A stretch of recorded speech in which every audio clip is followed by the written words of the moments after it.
Hello friends, आज हम बात करेंगे यूनिट नंबर 4 के बारे में, जिसका नाम है वंशानुक्रम।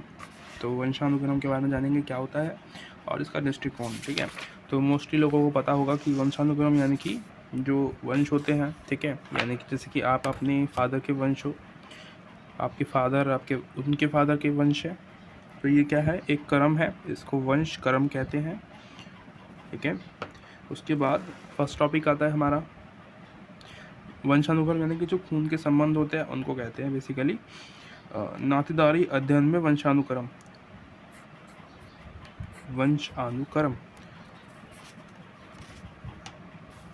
तो इसमें क्या है, हम नातेदारी के द्वारा समझेंगे कि वंश का जो क्रम है वो क्या होता है। ठीक है, अब नातेदारी क्या होता है, ये अगर आपने नहीं पढ़ा है चैप्टर वो वाला या नहीं देखी है वीडियो तो जाके देख लो पहले। ठीक है, फिर आना यहाँ पे, जहाँ समझ में आएगा।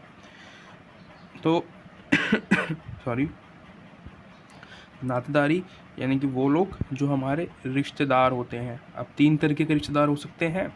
ठीक है, एक वो जो हमारे खून से संबंधित होते हैं, यानी कि हमारे माता पिता भाई बहन, राइट। और दूसरे जो शादी के बाद रिश्ते बनते हैं वो, और तीसरा सांस्कृतिक रिश्ते। ठीक है, यानी कि संस्कृति रिश्ते से मतलब मेरा है कि आपके जो कल्चरल से संबंधित है लोग वो, ठीक है, वही हमारे संबंधी होते हैं, जो हमारे आसपास होते हैं ना, जो हमारे कल्चर को फॉलो करते हैं, जैसा हम हैं वैसे ही वो रहते हैं, तो वो हमारे दोस्त बन जाते हैं, राइट। ऐसा होता है। अगला है हमारा अवधारणा। तो वंशानुक्रम की अवधारणा को समझना है हमें यहाँ पे कि वो क्या कहती है। सबसे पहला कुछ यहाँ पे शब्द दिए हुए हैं आपको, सिनोनियम्स वंशानुक्रम की। तो वंश परंपरा, वंशावली, तो ये आप समझ सकते हो, ये आपने पहले भी पढ़ा होगा। अवधारणा कुछ यहाँ पे 3-4 दी हुई है यहाँ पे आपको, ठीक है, समझने के लिए इसको प्रॉपर तरीके से। ठीक है, जैसे कि पहली है राजनीतिक तौर पे। ठीक है, राजनीतिक तौर पे मतलब जैसे कि राजनीति में क्या होता है अपना, जैसे कि मैं राजनीति के अंदर हूँ, ठीक है, मैं प्रधानमंत्री हूँ, तो मैं अपने बेटे को भी कुछ ना कुछ बनाऊँगा, ठीक है, उसी गद्दी पे बैठाऊँगा या कुछ ना कुछ ऐसा करूँगा, तो वो राजनीतिक तौर पे होता है ना। मेरा बेटा जो होगा वो भी राजनीतिक में जाएगा, वो भी कुछ नेता वगैरह बनेगा, राइट। तो ये होता है राजनीतिक तौर पे। अब उसी चीज़ को हम देखते हैं यहाँ पे वंश के तौर पे, यानी कि राजा महाराजाओं का देखा होगा आपने कि राजा का बेटा राजा बनता है।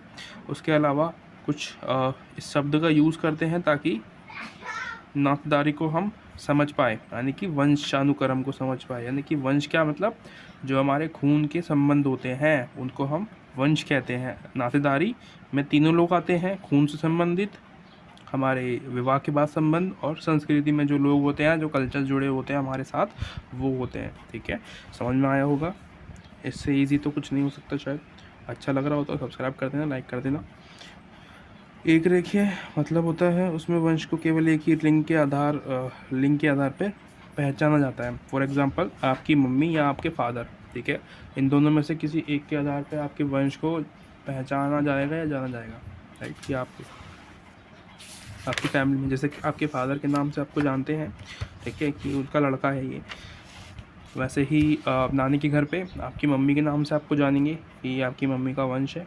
तो इस तरीके से, राइट, वो तरीका होता है अलग अलग जगहों पे। इसके अलावा दूसरा आता है हमारा यहाँ पे दोहरा वंशानुक्रम। तो इसमें क्या होता है, दोहरा यानी कि आपकी माता और आपके पिता दोनों को मिला के देखा जाता है कि ये किसका वंश है, राइट। फॉर एग्जांपल आजकल की फैमिली में यही होता है, ठीक है, यानी कि ये वाला वंश भी और ये वाला मिला के जब एक बच्चा होगा तब उसको हम उसका वंश बोलेंगे, ठीक है। यानी कि दोनों का, ये माता का है, ये पिता का है, ये अलग अलग वंश है दोनों के। ये कहाँ होता है, ये होता है बाहर की फैमिली में, जो विदेश होते हैं ना, मम्मी की फैमिली अलग है, फादर की फैमिली अलग है, ठीक है। उन दोनों के सेम बच्चे हैं, पर उन फादर ने अपनी अलग घर बसा लिया है, अलग मम्मी से शादी कर ली है, मम्मी ने अलग फादर से शादी कर ली है, तो उन दोनों का अलग अलग परिवार है, ठीक है। पर साथ में वैसे रहते हैं, पर परिवार अलग अलग है, ठीक है, मिलने के लिए आते होंगे शायद, ठीक है। तो वो रह गए हैं सिर्फ नातेदार। अगला आता है हमारा सहमूल। इसमें भी बच्चा जो होता है इसमें क्या होता है, जो हमारी एक्चुअल फैमिली होती है, यानी कि मम्मी और पापा दोनों का एक ही वंशज है, ठीक है, तो उसको माना जाएगा एक ही परिवार। फॉर एग्ज़ाम्पल जैसे मैंने बताया आपको, बाहर की फैमिली में, राइट, बाहर की फैमिली में क्या होता है कि अलग मम्मी और अलग पापा अलग अलग रहते हैं ना, उन दोनों की अलग अलग शादी हो जाती है डिवोर्स के बाद। तो वो बच्चे तो दोनों के हो गए हैं, दो बच्चे हो गए हैं, ठीक। उसके भी 2 बच्चे हैं, जो पहले वाला फादर है, और जो मम्मी है उसके भी 2 बच्चे हैं। तो उन दोनों के बच्चे साथ में रहेंगे, फिर मिल के एक वंशज निकालेंगे अपना, ठीक है।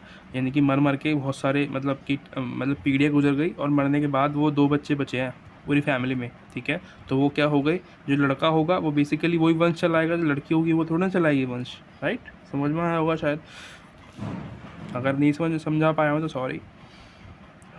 उभयलिंगी यानी कि एक तरीके से समूह, राइट, यानी कि जो बच्चा होता है वो माता पिता दोनों का होता है, जैसे कि हमारी हिंदू फैमिली में होता है, या हमारे इंडिया कल्चर में होता है, ठीक है।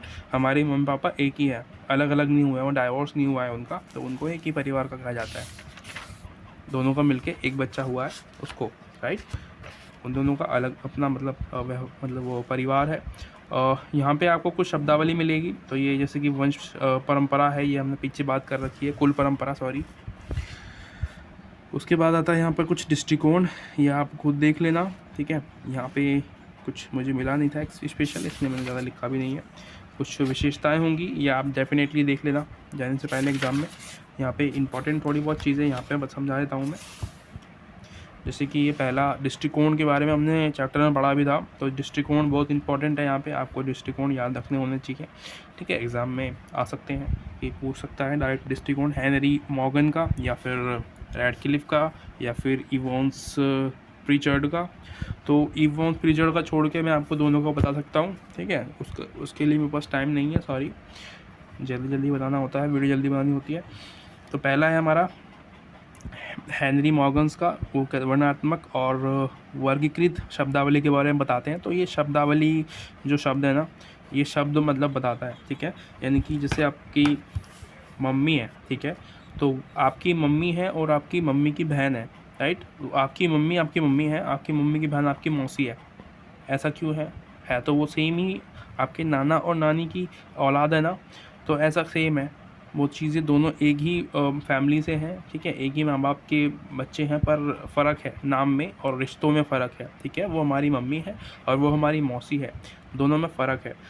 वैसे ही रिश्ता जैसे कि चचेरा ममेरा भाई होता है, राइट, वो हमारे क्रॉस कज़न्स होते हैं। चचेरा होता है क्या, ममेरा और फुफेरा, सॉरी, ठीक है। ममेरा और फुफेरा जो भाई होते हैं वो हमारे क्रॉस कज़न्स होते हैं, जिसके लिए हम कुछ शब्द यूज़ करते हैं, जो कि आप यहाँ देखोगे ना, विजातीय समूह के नाम से इनको जाना जाता है, ठीक है। तो ये इन चीज़ों के बारे में बताया उन्होंने कि हम जो क्रॉस कज़न्स होते हैं उनके साथ हम शादी कर पाते हैं, पर जो हमारे डायरेक्ट जो कज़न्स होते हैं उनके साथ हम शादी नहीं कर सकते, ठीक है। अगला आता है हमारा रैडक्लिफ ब्राउनर, ठीक है। तो ये क्या कहते हैं, नातेदारी और विवाह की अफ्रीकी प्रणाली के बारे में बताते हैं।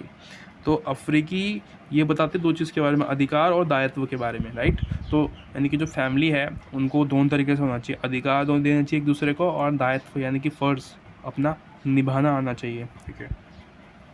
तो ये वहाँ पे क्या है, ऐसा रूल है अफ्रीका में कि अगर उसका हस्बैंड उस लड़की को, उसकी वाइफ को परेशान करता है, या मतलब उसके साथ अच्छा बिहेव नहीं करता है, तो उसको एक अपराध के रूप में माना जाएगा, राइट। अपराध के रूप में माना जाएगा, उसको शायद जेल में बंद कर दिया जाए, उसकी जो प्रॉपर्टी है वो उसकी वाइफ के नाम कर दी जाए।